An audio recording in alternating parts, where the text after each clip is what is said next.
अस्सलाम वालेकुम वरहमतुल्लाहि वबरकातुहू। आज हम class 4 chapter number 3 human health में जो बकाया हिस्सा रह गया था उसके बारे में पढ़ने वाले हैं। तो इसमें आज हमारा टॉपिक है बैलेंस डाइट। बैलेंस डाइट क्या होता है? पिछले लेक्चर में भी हमने पढ़ा था कि बैलेंस डाइट हमारे पास वो खुराक होता है जिसमें हर किस्म के अज्जा एक मुकम्मल एक ख़ास रेशो में मौजूद हो, उसे हम बैलेंस डाइट कहते हैं। यानी इसमें प्रोटीन भी हो, इसमें कार्बोहाइड्रेट भी हो, इसमें फ़ैट भी हो, वाटर भी हो, मिनरल भी हो और विटामिन भी हो। तो ऐसी खुराक को हम बैलेंस डाइट कहते हैं। तो यहाँ पे बैलेंस डाइट की हम तारीफ सबसे पहले करते हैं। A diet that contains different kinds of food in proper quantities and proper proportions to fulfil the need of the body is called a balance diet. एक ऐसी खुराक जिसमें मौजूद होती हैं मुख्तलिफ काइंड्स ऑफ फूड, यानी प्रोटीन, कार्बोहाइड्रेट वगैरह, इन प्रॉपर क्वांटिटी, एक ख़ास मिकदार में, एंड प्रोपोर्शन, और एक ख़ास तनासुब में, टू फुलफिल के वो पूरा करे the need of the body, body की ज़रूरत को, तो उसे हम कहते हैं बैलेंस डाइट। यानी अगर हम कोई खुराक खा रहे हैं उसमें ऐसी मिकदार में सारी चीज़ें मौजूद हो कि हमारी बॉडी की जितनी भी ज़रूरियात हैं वो उनसे पूरी हो सके, तो ऐसे खुराक को हम बैलेंस डाइट कहते हैं। तो बैलेंस डाइट में जो कंपोनेंट्स, जो अज्जा होते हैं, एक डेयरी ग्रुप होते हैं जो कि जानवरों से हासिल होते हैं, एक ग्रेन ग्रुप होते हैं जो कि दाने फसलों से हासिल होते हैं, इसी तरह प्रोटीन ग्रुप होते हैं, इसी तरह हमारे पास फ्रूट और वेजिटेबल ग्रुप भी होते हैं। तो सबसे पहले हम डेयरी ग्रुप की बात करते हैं। डेयरी ग्रुप में हम जानवरों से मिल्क लेते हैं, बटर लेते हैं, चीज़, योगर्ट। तो ये हमारे पास क्या है? बैलेंस डाइट में डेयरी ग्रुप में ये चीज़ें शामिल हैं।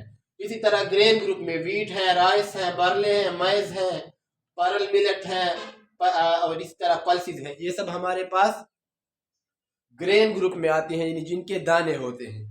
इसके बाद प्रोटीन ग्रुप है। प्रोटीन ग्रुप हमारे पास बीफ है, मटन है, फिश है, चिकन है, बड़ा गोश्त, छोटा गोश्त, इसी तरह मुर्गी का गोश्त और इसी तरह फिश। इससे हम क्या करते हैं? प्रोटीन हासिल करते हैं, और ये हमारे पास बैलेंस डाइट में प्रोटीन ग्रुप है। इसी तरह जो नट्स, लेग्यूम्स और एग्स वगैरह होती हैं, जो हमारे पास पीनट्स होती हैं, इसी तरह वालनट्स वगैरह, इनमें भी क्या होता है? इनमें भी प्रोटीन होता है, और ये हमारे पास जो है बैलेंस डाइट के तौर पर हम इसे इस्तेमाल करते हैं। इसके बाद फ्रूट और वेजिटेबल ग्रुप होता है। मुख्तलिफ़ किस्म के मेवे हैं, जैसे एप्पल है, बनाना है, ऑरेंज है, मैंगो है। इसी तरह वेजिटेबल्स हैं हमारे पास, मूली है, सब्ज़ी है मुख्तलिफ़ किस्म के, जैसे बैंगन है, तोरी है वगैरह। तो ये सब चीज़ें हमारे पास क्या है? बैलेंस डाइट का हिस्सा हैं। यानी ऐसी खुराक को हम फिर बैलेंस डाइट कहते हैं। इसके बाद मिनरल्स जो होते हैं, मिनरल जो है ये भी हमारी खुराक के लिए ज़रूरी होती है, हमने पढ़ा था। तो मिनरल हमारे पास क्या होती हैं? मिनरल में जो सबसे पहले हम कैल्शियम की बात करते हैं। मिनरल हमारे पास जो पीरियोडिक टेबल में टोटल 118 एलिमेंट्स हैं, इनमें से चंद एलिमेंट ऐसे हैं जो कि मिनरल हैं। और मिनरल कहाँ से हासिल होते हैं? मिनरल ज़मीन से हासिल होते हैं। ज़मीन से मिनरल को कौन हासिल करता है? ज़मीन से मिनरल को प्लांट हासिल करता है, और प्लांट को फिर हम खाकर हमारी बॉडी में वो मिनरल चले जाते हैं और मुख्तलिफ़ किस्म के फंक्शन सर अंजाम देते हैं। तो मिनरल में सबसे पहले हम कैल्शियम की बात करते हैं। कैल्शियम एक मिनरल है। कैल्शियम मिल्क और योगर्ट में पाया जाता है ज़्यादा तौर पर, बाकी चीज़ों में भी होता है लेकिन ज़्यादा तौर पर वो मिल्क और योगर्ट यानी दूध और दही में होता है। उसका काम क्या है? बोन एंड टीथ, यानी कि दांतों और हड्डियों को मजबूत करना कैल्शियम का काम है। कैल्शियम के साथ एक दूसरा मिनरल फास्फेट मिलकर कैल्शियम फास्फेट बनाता है, और कैल्शियम फास्फेट हमारे दांतों को और हमारी हड्डियों को मजबूत करता है। हमारी हड्डियां जितनी भी मजबूत होती हैं, इनमें ज़्यादा कैल्शियम होता है, लेकिन कैल्शियम एक ख़ास मिकदार में बॉडी के लिए ज़रूरी होती है। मिसाल के तौर पर अगर हम कैल्शियम कोई मिकदार को थोड़े मिकदार में लें, हम कैल्शियम को यानी कि ज़रूरत से कम ले, तो क्या होता है कि जो हमारी बॉडी में ब्लड होता है, ब्लड कैल्शियम को वापस हड्डियों से ले लेती है, क्योंकि ब्लड में कैल्शियम का मिकदार का पूरा होना भी ज़रूरी है बाकी बॉडी के लिए। तो ब्लड क्या करती है? बोन से कैल्शियम को वापस ले लेती है, जिसकी वजह से बोन फ्रेजाइल होते हैं, यानी वीक, कमज़ोर बन जाते हैं, और इसकी वजह से एक बीमारी होती है जिसे हम ऑस्टियोमेलेसिया कहते हैं। यानी कि जिसमें जो बोन होते हैं वो मुकम्मल तौर पर कमज़ोर हो जाते हैं और फ्रेजाइल यानी बिल्कुल नरम हो जाते हैं। तो कैल्शियम जो है ये हमारे पास क्या है, हड्डियों और बोन्स को तकवीत बख्शता है। इसके बाद हम iron, sodium, chlorine, fluorine, iodine, ये सब हमारे पास क्या है, मिनरल्स हैं। यहाँ पे एक सवाल है, the height of children increase rapidly in the early age. छोटे बचपन में बच्चे की एज तेजी से बढ़ती है।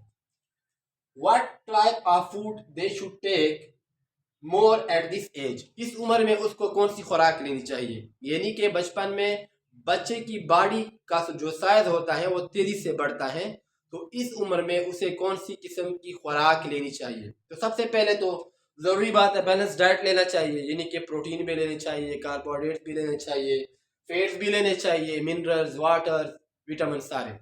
लेकिन अगर हम स्पेशली ग्रोथ की बात करें और ख़ासकर हड्डियों की मजबूती की बात करें, तो वहाँ पे बच्चे को कैल्शियम ज़्यादा मिकदार में लेनी चाहिए।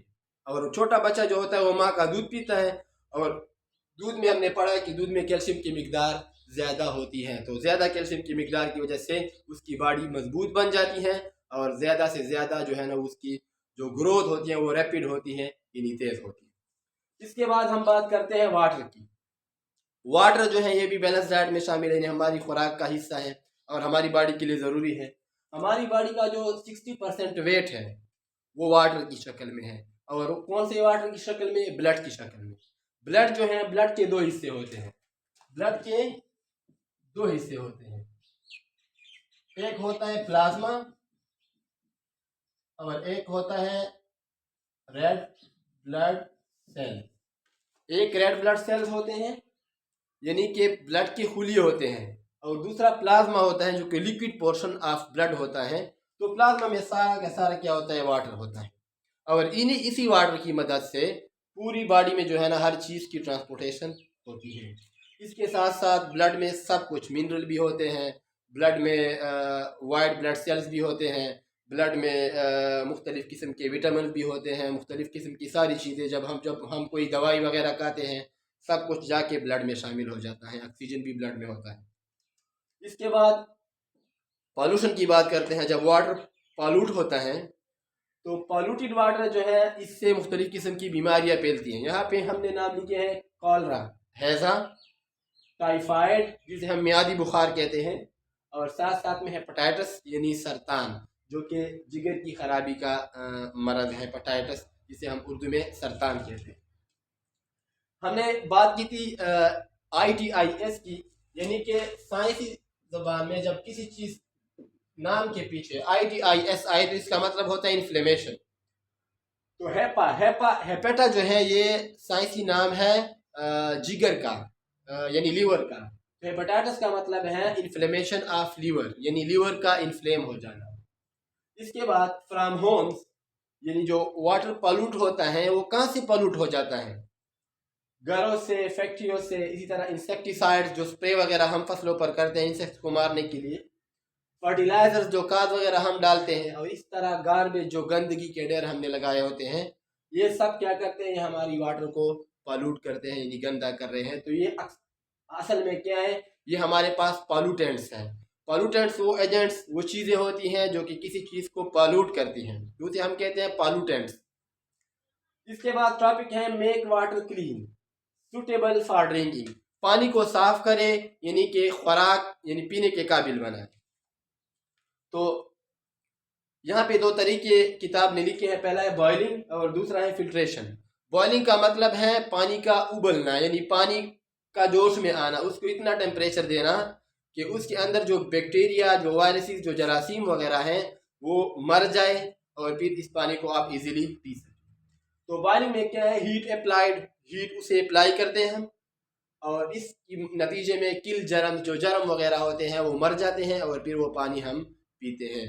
इस वजह से जो है ना गर्म पानी सेहत के लिए ज़रूरी है, यानी कि हमें पानी गर्म पीना चाहिए, न कि ठंडा पानी, और इतना गर्म भी ना पीना चाहिए कि हम उसे ना पी सकें। लेकिन अगर हम पानी को पीने से पहले थोड़ा गर्म करें, इसमें जरासीम वगैरह मर जाए, और फिर हम थोड़ा ठंडा करके फिर उसको पिए, तो ये सेहत के लिए बहुत अच्छा होता है। इसके बाद है फिल्ट्रेशन। फिल्ट्रेशन से पहले हम फिल्टर की बात करते हैं, जिसे हम चान कहते हैं, चान। फिल्ट्रेशन में क्या होता है, फिल्ट्रेशन में हम पानी को किसी एक मीडियम से पास करते हैं, फिल्टर से पास करते हैं, तो जो बैक्टीरिया, वायरसेस, जो जरासीम वगैरह हैं वो यहाँ पे रह जाते हैं और पानी नीचे की तरफ गिर जाता है। तो फिल्ट्रेशन में जो है ना, do the germs present in water are also killed by filtration. यहाँ पे एक सवाल है कि फिल्ट्रेशन में जो है, जो फिल्टर प्लांट होते हैं बड़े शहरों में जो लगाते हैं जहाँ पे पानी फिल्टर होता है, तो वहाँ पे ये कह रहा है कि जो फिल्टर प्लांट में जो पानी फिल्टर होता है वहाँ पे जो जर्म्स हैं वो भी मर जाते हैं। लेकिन हमने यहाँ पे तो कहा कि जर्म तो मरते नहीं है, ये तो हम इसको फिल्टर करते हैं और पानी नीचे बैठ जाता है और जर्म वहाँ पे रह जाते हैं। तो फिल्ट्रेशन प्लांट में जो है ना, वो जर्म मर जाते हैं, वो बाकी नहीं रहते। क्यों बाकी नहीं रहते? यहाँ पे उन्होंने एक दूसरा सवाल भी किए हैं, why chlorine is use in large filtration plants. बड़े फिल्ट्रेशन प्लांट्स में क्लोरीन क्यों इस्तेमाल होता है? क्योंकि क्लोरीन ही ऐसी चीज़ है जो कि क्या करती है, जो कि जर्म्स को मारती है, एंटीऑक्सीडेंट इसे हम कहते हैं। तो जो फिल्टर प्लांट होते हैं वहाँ पे बड़ी मिकदार में क्लोरीन इस्तेमाल होती है, और क्लोरीन जो है ये जो पानी में जरासीम वगैरह हैं उनको मारते हैं। तो इसी वजह से हम कहते हैं कि ये हमारे पास क्या है, फिल्ट्रेशन एक ऐसा तरीका है जिसके ज़रिए पानी साफ़ होता है और जरासीम वगैरह भी मर जाते हैं। तो ये पानी के साफ़ करने के दो तरीके।